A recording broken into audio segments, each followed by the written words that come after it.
Goyal lead करते हैं और एसीपी नरेश, और उसमें उस टीम के तहत इंस्पेक्टर पवन और उसके बाकी जो साथी सब इंस्पेक्टर उसमें हैं विकास, अजय, राजाराम, रंधावा, कुलदीप, एसआई अनुपमा, राजेश, रमेश, राहुल, अमित, अजीत, रविंदर, जितेंद्र, ममता बाई, जनीता मीना, ये सारे इन लोगों ने मिलकर एक बहुत ही अच्छा काम किया है, जिसमें एक दो बड़े ड्रग रैकेट्स का खुलासा किया है जो नेशनल लेवल पे कह सकते हैं कि प्ले कर रहा था।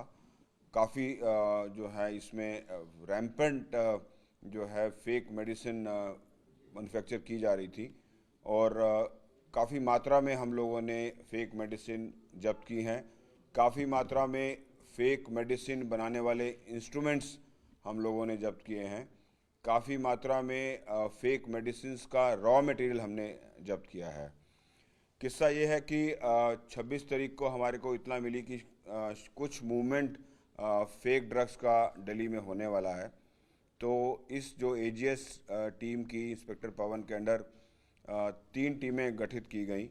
3 टीमों को अलग अलग लोकेशन पर भेजा गया, और तीनों टीमों ने जो है इंफॉर्मेशन जो थी उसके बेस पर काम करना जब शुरू किया, तो जो फर्स्ट टीम थी सबसे पहले उसको कामयाबी मिली जब एक उन्होंने उपकार को पकड़ा इको वैन के साथ।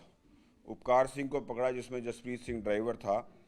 तो ये जब पकड़ा गया तो इसके जब इको वैन की तलाशी ली हमने, तो हमने पाया कि इस इको वैन में नकली दवाइयाँ थीं। काफ़ी मात्रा में नकली दवाइयाँ इसमें मिली, और इससे बातचीत करके हमने और इससे पूछताछ शुरू की। साथ साथ टीम 2 को भी कामयाबी मिल गई। जो टीम 2 थी उस टीम ने जो है उत्तम नगर में एक मुकेश को पकड़ लिया। मुकेश जो था वो एक ग्लूकोनॉर्म करके दवाई है नकली, वो उसके खूब सारी मात्रा में पैकेट लेके जा रहा था। और जो पहले वाली टीम ने हमारे को पकड़े थे उपकार और जसप्रीत, वो अल्ट्रासेट नाम की मेजॉरिटी उसमें अल्ट्रासेट की नकली दवाइयाँ थी।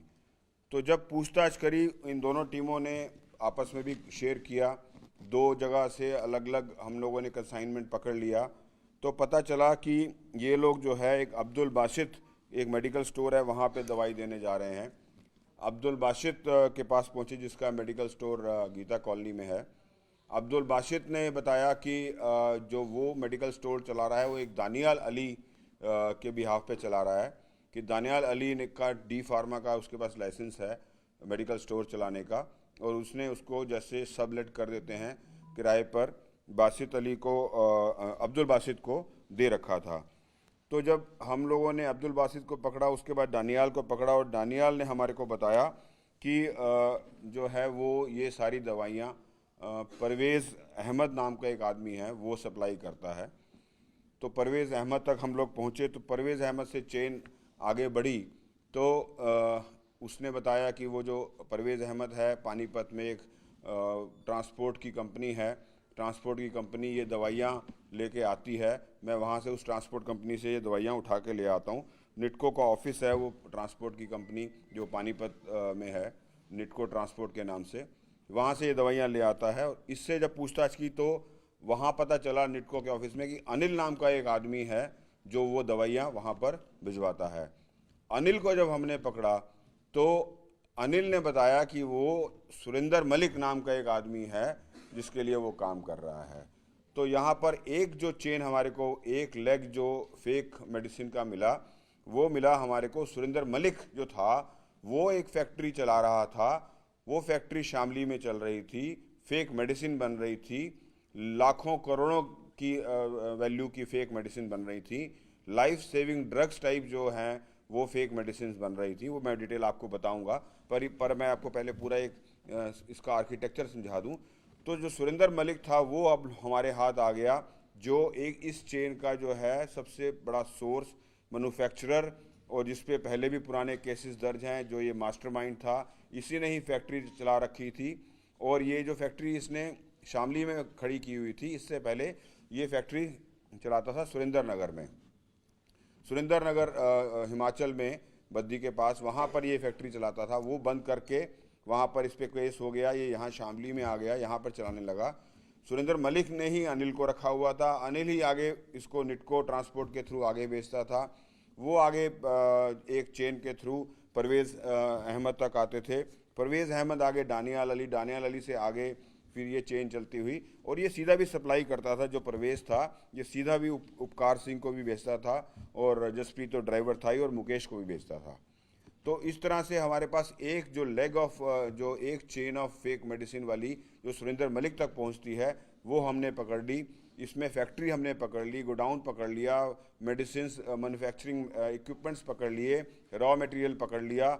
और आप देखिए इसमें 1 2 3 4 5 6 और 7 लोग इसमें हम गिरफ्तार कर लिए एक चैन में।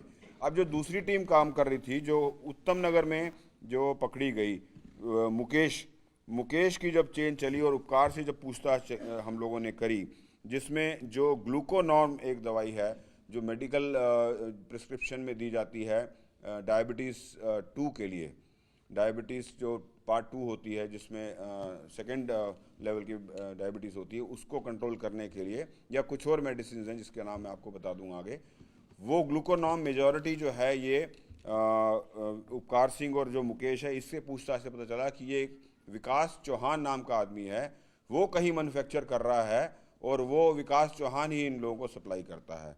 तो अब हमारी विकास चौहान को ढूंढने की जो एक इन्वेस्टिगेशन शुरू हुई, इस पूरी टीम ने, जिसके मैंने नाम लिया है, बहुत मेहनत करी। हम जगह जगह हमने रेड मारी, हमें मिसलीड भी किया गया, हमारे को गलत इन्फॉर्मेशन भी दी गई। हम लोगों ने जो पूछताछ करी इन लोगों से, इन लोगों ने भी हमारे को जो है काफ़ी मिसलीड किया।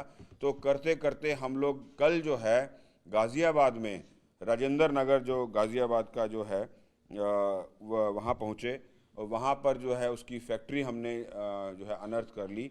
विकास चौहान को हमने इसमें गिरफ्तार किया गाज़ियाबाद में, और इसका जो गोडाउन था वो डिफेंस कॉलोनी भोपरा में गोडाउन था। जब ये रेड चल रही थी तो विकास चौहान का फादर भी वहीं पे आसपास ही था, उसको इतला मिल गई, वो कुछ मेडिसिन उसके पास थी, एक गाड़ी में लेके वो भागा। हम लोगों ने उसका पीछा किया, हिंडन नदी के पास वो डिस्ट्रॉय कर रहा था, कुछ मेडिसिन हमने वहाँ रिकवर कर ली, पकड़ भी लिया। और उसका जो फादर था चंद्रपाल सिंह, वो भी हम लोगों ने इसमें उसको गिरफ्तार कर लिया। तो ये सेकंड जो लेग है फेक मेडिसिन मैन्युफैक्चरिंग का, एक तो जो सुरेंद्र मलिक चला रहा था वो, और एक विकास चौहान और उसके फादर मिलकर जो है गाज़ियाबाद में राजेंद्र नगर में जो फैक्ट्री थी, और उन्होंने भोपरा में वो रखा हुआ था अपना गोडाउन, ये चला रहे थे। तो मोस्टली ग्लूकोनॉर्म यहाँ बन रही थी, और अल्ट्रासेट वहाँ, अल्ट्रासेट भी बहुत इंपॉर्टेंट मेडिसिन है, और बहुत ही लाइफ सेविंग टाइप है, पेन किलर है, और काफ़ी जगह यूज़ होती है, काफ़ी पेन में, स्टमक में, it is a very important drug जिसे कहते हैं, वो अल्ट्रासेट मानी जाती है। इस जो इनका मैं बताऊं, विकास चौहान और दूसरा, विकास चौहान भी डी फार्मा कर चुका है, कंपनी में काम कर चुका है, फार्मास्यूटिकल कंपनी में काम कर चुका है। आइडिया है इसको कि ये जो इस तरह से काम करके ज़्यादा पैसा मुनाफा कमाया जा सकता है। चंद्रपाल जो है वो दिल्ली फायर सर्विस से रिटायर्ड स्टाफ है, वो भी इसके साथ जो है मिली भगत में था, और ये ज़्यादा बड़ा पैसा बनाने की कोशिश में इतना ही एक सामाजिक पाप कर रहे थे, जिसमें दवाइयाँ सब जगह जा रही थी, और जो है ये लाइफ सेविंग ड्रग्स जो लोगों को मिल रही थी नकली, वो एक बड़ा ही घनघोर अपराध जिसे हम कहेंगे, वो ये लोग कर रहे थे। तो दो हम लोगों ने ये रैकेट एक साथ बस्ट किए हैं जो अलग अलग मेडिसिन बना रहे थे। अब मैं थोड़ा सा आपको जो है इसके बिट्स एंड पीसेस में कुछ और इसकी बातें मैं अलग अलग उसमें बताऊंगा। पहला तो ल्यूपिन जो कंपनी हमने साथ रखी थी, और एक और इसमें दूसरी कंपनी जॉनसन एंड जॉनसन भी हमने ड्रग के रेट्स में साथ रखी थी।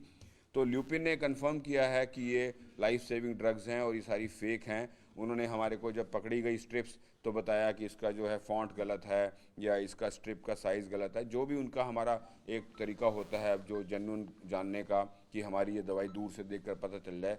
देखते ही उन्होंने कहा इसका ये तो नकली दवाई है, बिकॉज फॉन्ट ही डिफरेंट था या लोगो डिफरेंट था। तो they have given us this thing also information to us, these are life saving drugs which are fake and being sold in the market by these two different ऐसे verticals जो ये criminal verticals है उससे जो ये लोग कर रहे थे। एक शामली में फैक्ट्री चल रही थी और एक गाज़ियाबाद में फैक्ट्री चल रही थी। इसके अलावा इनका जो प्रोफाइल है वो मैं आपको पहले थोड़ा सा मैं बता चुका, अब थोड़ा सा और डिटेल में बताऊंगा। विकास चौहान का जैसे मैंने बताया कि जो दूसरी चेन है उसका वो किंग पिन है, उसने जो डी फार्मेसी की हुई है और पहले भी ये काम कर चुका, और उसको भी आइडिया आया कि जो है इस तरह से मैं काम करके ज़्यादा पैसे कमा सकता हूँ, तो वो इस जो है धंधे में लग गया। तो उसने जो डी फार्मा जो किया है वो रुड़की से किया था, और उसने पहले अपना मेडिकल स्टोर भी खोल चुका है, और जॉब भी किया जैसे मैंने बताया कि एक परचेज मैनेजर के रूप में। तो उसको इजी मनी के लिए उसने राजेंद्र नगर गाज़ियाबाद में ये फैक्ट्री लगा ली। सुरेंद्र मलिक जो दूसरा किंग पिन है वो, उसको भी पहले कुछ लोगों ने सलाह दी थी, उसने बद्दी में काम किया और रहने वाला वो पंचकुला का है, हरियाणा में 2-3 जगह काम कर चुका। उस पर केसेस भी हैं, और एक जो है उस पर जो है मेडिसिन वो पहले भी बेच चुका है एक कंपनी के अंदर काम करते हुए, और सप्लाई भी कर चुका। तो उसको ये आइडिया आ गया कि हम जो है इस तरह से ये काम करके ज़्यादा पैसा कमा सकते हैं। इसके अलावा जो बाकी इसमें प्लेयर्स हैं, विकास का एक फादर चंद्रपाल सिंह, मैंने आपको बताया कि वो दिल्ली फायर सर्विस में पहले काम कर चुका है, रिटायर हो गया है, और वो इसकी मदद कर रहा था ये सारे काम करने में। इसका हेंचमैन है अनिल सुरेंद्र मलिक का, जिसके नाम पे ही फैक्ट्री चल रही है, जिसके नाम पे लाइसेंस भी लिया होगा, जिसके नाम पे गाड़ी भी है, जो अपना फैक्ट्री का सामान जो है बनने के बाद निटको ट्रांसपोर्ट वाले को दे के भी आता था। इसके नाम पे बिल्टी बनती होगी, सारे वो अब हम लोग इन्वेस्टिगेशन में देखेंगे। परवेज़, दानियल और अब्दुल, ये जो 3 लोग हैं, ये इन तीनों को जो है मेडिकल स्टोर्स हैं और ये मेडिकल सप्लाई का काम करते हैं। परवेज़ मेन इसमें जो है सब सप्लायर टाइप आदमी है, जो दानियाल को भी देता है, दानियाल आगे बासित अब्दुल बासित को दे देता है कि आप ये है इसमें बेचिए।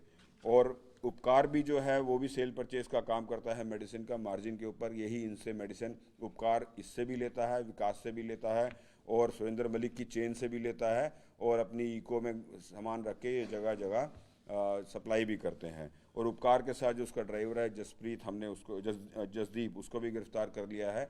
और जो मुकेश है उसका भी यही काम है, ये भी मार्जिन पर जो है स्टोर्स पे या जो है सब जिसे कहते हैं जो सप्लायर्स होते हैं, एक मेन सप्लायर और एक छोटा उसका सब सप्लायर्स होते हैं, वो उनको भी ये सप्लाई करते हैं। तो इस तरह से ये करोड़ों का मैं कहूँगा कि एक फेक मेडिसिन के 2 अलग अलग गैंग्स का पर्दाफाश हुआ है।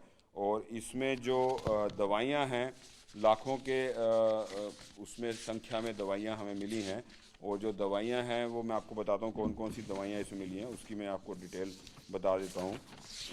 जो इसमें दवाइयाँ हैं, अल्ट्रासेट मिली है, अल्ट्रासेट पेन रिलीवर है, ग्लूकोनॉन G1 मिली है जो टाइप 2 डायबिटीज़ को ठीक करने में काम आती है, एमरल मिली है, डेफकॉट मिली है, ओमेस डी मिली है, ये एंटासिड है, मोनोसेफ ओ मिली है, ये भी इन्फेक्शन में काम आती है, एंटीबायोटिक है, और पैन डी मिली है, ये भी एंटासिड है।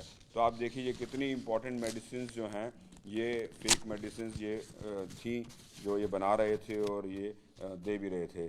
तो इस तरह से इनका जो पूरा रैकेट है यूपी, दिल्ली, हिमाचल में भी पहले ये कर चुके, हरियाणा में ट्रांसपोर्ट हो रहा है, और कुछ ऐसे भी हमारे को दस्तावेज या कुछ कागज़ मिले हैं जो भी डिटेल मैं नहीं बता सकता, जो कुरियर के कागज़ हैं, जिससे लग रहा था कि ये बाकी जगह भी सप्लाई हो रही थी, या वो हम फर्दर इन्वेस्टिगेशन में देखेंगे कि कहाँ कहाँ ये लोग भेज चुके हैं, या और कौन सी जगह पर इस जो फेक ड्रग्स का नेटवर्क है वो चल रहा था। तो आगे फर्दर इन्वेस्टिगेशन का विषय है, पर हमारे को जो कागज़ और इसकी जो चीज़ें हमें एग्जिबिट्स या हमारे एविडेंसेस मिले हैं हमारे को वहाँ पर, उसको हम लोग खंगालेंगे तो आगे खुलासा इसका हो पाएगा। बाकी 10 लोग गिरफ्तार करके हम लोगों ने जो है इनको जुडिशियल कस्टडी में भिजवा दिया है। टोटल रिकवरी मैं आपको बता देता हूँ, करोड़ों की जो मेडिसिन है वो हमारे को मिली है। जेलेटिन कैप्सूल्स जिसके अंदर वो जो दवाई भरी जाती है वो हमारे को मिले हैं। 2 सेट ऑफ मैन्युफैक्चरिंग यूनिट हैं पूरी, जिसमें कंप्लीट आपको हम वीडियो भी शेयर करेंगे, हमारे पास फोटोग्राफ्स भी हैं और हमने मौके पर जाकर जब सीज़र किया तो उसकी एक प्रॉपर ऑडियो विजुअल भी बनाया है, तो ऑडियो विजुअल भी हम लोग शेयर कर देंगे आपको। उसके अलावा हमारे को मोबाइल फ़ोन्स मिले हैं 10, वो कैश मिला है काफ़ी सारा। गाड़ियाँ मिली हैं हमारे को, 3 गाड़ियाँ मिली हैं हमारे को। इको वैन मिली है, एक महिंद्रा TUV 300 मिली है, हुंडई i20 मिली है, और बाकी सील, स्टैम्प्स, कागज़, डॉक्यूमेंट्स और बहुत सारे सपोर्टिंग एविडेंसेस हमारे को इसमें मिले हैं। और पूरा जो कंप्लीट सेटअप ऑफ मेकिंग जो था मेडिसिन का, वो 2 सेटअप इन लोगों ने इसमें सीज किए हैं। तो इस प्रकार से जो मैं आपको डिटेल प्रेस रिलीज मिल जाएगी, उसमें टोटल टेबलेट्स का भी वो दिया हुआ है कि हमारे पास लाखों की संख्या में जो हैं वो टेबलेट्स हमारे को मिली हैं, और वो हम लोगों ने सीज कर ली हैं सारी की सारी, और केस दर्ज करके इसमें 10 लोगों को गिरफ्तार कर लिया है, और आगे की इन्वेस्टिगेशन इसमें जारी है। दोनों पैकेजिंग कब से चल रही थी, और क्या हम ये कह सकते हैं जिन दवाइयों के आपने नाम लिए वो मार्केट में अभी भी फैली हुई हैं अलग अलग दुकानों पर? ये कहना अभी उचित नहीं रहेगा कि अभी तो हम लोगों ने जो सोर्स है वो पकड़ा है, और सोर्स के साथ साथ जो मिडिल की चेन है जो सप्लाई करती थी जो स्टोर्स पर, मेडिकल स्टोर्स पर, वो जो है हम लोगों ने भी बस्ट की है। हाँ, एक मेडिकल स्टोर जिसका जो स्टोर है गांधीनगर में है, गांधीनगर में उसका नाम हम दे देंगे कि वहाँ पर नकली दवाइयाँ ज़रूर जा रही थी। तो ये कह सकते हैं कि एक स्टोर पर तो नकली दवाइयाँ थीं, बाकी जगह पर ये नकली दवाइयाँ, क्योंकि एक दवाई खरीदने और बेचने का प्रोटोकॉल होता है। जो अगर इस तरह की दवाई हैं जो OTC नहीं होती, ओवर द काउंटर नहीं होती, जिसको प्रिस्क्रिप्शन पे दिया जाता है, तो जो अच्छे केमिस्ट शॉप्स हैं वो तो एक ऑथोराइज डीलर से ही और प्रॉपर एक्सचेंज ऑफ डॉक्यूमेंट्स के साथ ही वो लोग लेते देते हैं। तो मुझे उम्मीद है कि तमाम हमारे केमिस्ट स्टोर्स इस प्रोटोकॉल को फॉलो कर रहे होंगे, और हमें जो हैं बहुत कम से कम स्टोर मिलने चाहिए।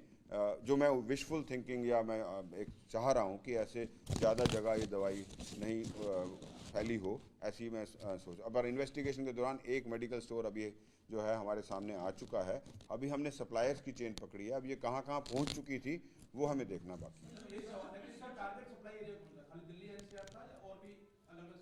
तो जैसे मैंने बताया कि ये यूपी में तो बन ही रही थी, और जब हमने इंफॉर्मेशन या हमारे पास जो भी इत्तला आई, तो 2 जगह दिल्ली में हम लोगों ने पकड़ी। एक तो तिलक ब्रिज के पास पकड़ी और एक उत्तम नगर में पकड़ी, और लाइव जब ये लोग ले जा रहे थे तब पकड़ी। तो और ये पता चला कि ये यमुना जो है क्रॉस यमुना गांधीनगर जो इलाका है, वहाँ पर एक जगह जो मेडिकल स्टोर में तो वो ये चल ही रहा था। उसका एक आदमी तो दानियाल जो है वो इन्वॉल्व ही है, जो ओनर है जिसने आगे सबलेट किया हुआ है, और परवेज़ अहमद उसको जानता है, और वो एक चेन वहाँ पर चल रही है। उसके अलावा कुछ ऐसे हमारे को डॉक्यूमेंट्स मिले हैं जो वेरीफाई करने हैं हमारे को, कि ये कोरियर के थ्रू अगर कहीं और किसी स्टेट्स में गई हैं या बिकी हैं, वो अभी फर्दर वेरिफिकेशन करने की ज़रूरत है। लेकिन हाँ, कुछ ऐसी इंक्रिमिनेटिंग चीज़ें हैं या ऐसी इंडिकेटिंग कागज़ हैं जो हो सकता है कि किसी और जगह भी ये लोग बेच चुके हों, या यूज़ हो चुकी हों, या ऑलरेडी सप्लाई हो चुकी हों। ये इसका जो धंधा है रविंदर मलिक का, ये तो पुराना चला रहा है, 2022 से ही चला रहा है। तो जब वहाँ पर इसको दिक्कत हुई तो हाँ, तो जब 2022 में दिक्कत हुई सुरेंद्र नगर में, तो इसने शिफ्ट कर लिया, ये शामली आ गया। तो 2022 के बाद से तो हम कह ही सकते हैं कि ये चल ही रही है। जो काउंट ऑफ मेडिसिन है मैंने अलग अलग टेबुलेट किया है, अलग अलग जो चेन से हमने जो 2 चेन्स हैं उसमें अलग अलग पकड़ी हैं। टोटल मैंने कैलकुलेट जो टेबलेट्स हैं उसका भी दिया है, पर करोड़ों की कह सकते हैं, लाखों की जो हैं वो टैबलेट। अब मोनोसेफ जो है हमारे को 2,16,000 टैबलेट्स मिली हैं। तो ऐसे ही जो है हमारे को टोटल जो है जिलेटिन कैप्सूल्स 3,42,000 मिले हैं। उसके बाद हज़ारों की संख्या में दूसरी मेडिसिन हैं। तो लाखों की अलग अलग टेबल, 44,000 अलग मेडिसिन हैं। तो आप देखिए लाखों की संख्या में मेडिसिन हैं, और अनुमानित इनका जो कॉस्ट होनी चाहिए या प्राइस होना चाहिए, करोड़ों में इसका आना चाहिए। तो क्या इस दवाई को खाने से कोई मर भी सकता है या बिल्कुल पाउडर टाइप कुछ चीज़ है? इसमें जो है उन्होंने जो बेस होता है मेडिसिन का, एक जो जो बेसिक मेडिसिन जो बनती है, तो वो तो मिला है हमारे को। तो उसमें एडिशनल जो केमिकल डलता है जिससे वो अफेक्ट होता है, आता है उसका, वो नहीं डल रहा था उसमें। तो बेस तो हमारे को जो है वो उसका मिला है। तो वो अभी चेक करना पड़ेगा, ये फॉरेंसिक जांच में पता चलेगा कि ये जो दवाई खा के उस पर क्या असर हो सकता है और क्या उसका नेगेटिव या पॉजिटिव या नो इफेक्ट या जो भी है वो एक जांच में आएगा कि अगर किसी बीमार व्यक्ति को दें। लेकिन जो ल्यूपिन ने हमारे को सर्टिफिकेट दिया है कि they are all life saving drugs, तो ल्यूपिन ने दिया है। जब वो हमने पकड़ा, ल्यूपिन की टीम थी वो साथ में थी, and they have given us in this thing that कि ये are they are life saving drugs. तो ये बहुत बड़ा सब्जेक्टिव चीज़ है, मेरा कमेंट करना ठीक नहीं है। कोई मेडिकल प्रोफिशिएंट जो है इसका एक्सपर्ट, वही अगर इसको बताए कि दवाई खाने से क्या असर होगा या नहीं होगा या कितना होगा तो बेटर रहेगा। बट ये मेडिसिन वो मेडिसिन नहीं थी जो मेडिसिन अगर आम जनता खरीदने जाए और उस उम्मीद से खरीदे कि ये मेडिसिन मैं ले रहा हूँ, उसको वो मेडिसिन नहीं मिलनी थी। सर, आरोपियों का फाइनेंशियल स्टेटस इस वक्त क्या है और पहले क्या था? क्या इससे उन्होंने करोड़ों रुपए कमाए हैं अभी तक? अभी जो पूछताछ में सुरेंद्र मलिक का एक फ्लैट का पता चला है, और बिकॉज सुरेंद्र मलिक एक तरफ है और विकास चौहान भी ठीक ठाक उसका जो है हमें लगा एसेट्स का जो है अभी पूछताछ करनी है। पर जिस हिसाब से लाइफस्टाइल और गाड़ियां और फैक्ट्री और गोडाउन और जो पूरा सेटअप देख के लग रहा है कि उनका अच्छा फाइनेंशियल उन्होंने एक ग्रोथ किया इस क्रिमिनल एक्टिविटी के द्वारा। वो किसके नाम पे सर? गाड़ी कुछ तो जैसे मैंने बताया कि अब सुरेंद्र मलिक था, वो काफ़ी काम अनिल के नाम पे कर रहा था। फैक्ट्री किसी नाम से रजिस्टर की ऐसे ही चलेगी? अनिल मलिक सॉरी सुरेंद्र मलिक ने अनिल के नाम पे जो है ना फैक्ट्री के लाइसेंस वगैरह लिए होंगे, और उसी के नाम पे ही वो फैक्ट्री चला रहा था। बिल्टी भी उसी के नाम पर, ट्रांसपोर्ट भी उसी के नाम पे होता था। फैक्ट्री का लाइसेंस क्या दवा बनाने के लिए था या कुछ और? दवा बनाने के लिए। जो दूसरा वाला है उसके पास कोई लाइसेंस नहीं था। अच्छा, विकास के पास कोई लाइसेंस नहीं। सुरेंद्र मलिक अपनी प्रॉपर्टी में बनाता था दवा, ये किराए पे लेता था, किराए के मालिक को किराए पे, पहले मैंने बताया ना बद्दी में था वो, उसने बद्दी में एक सेटअप बनाया हुआ था, वहाँ कुछ इशू हुआ तो वो जो है उसने शिफ्ट कर लिया शामली में, और पूरा सेटअप वो शामली में ले आया।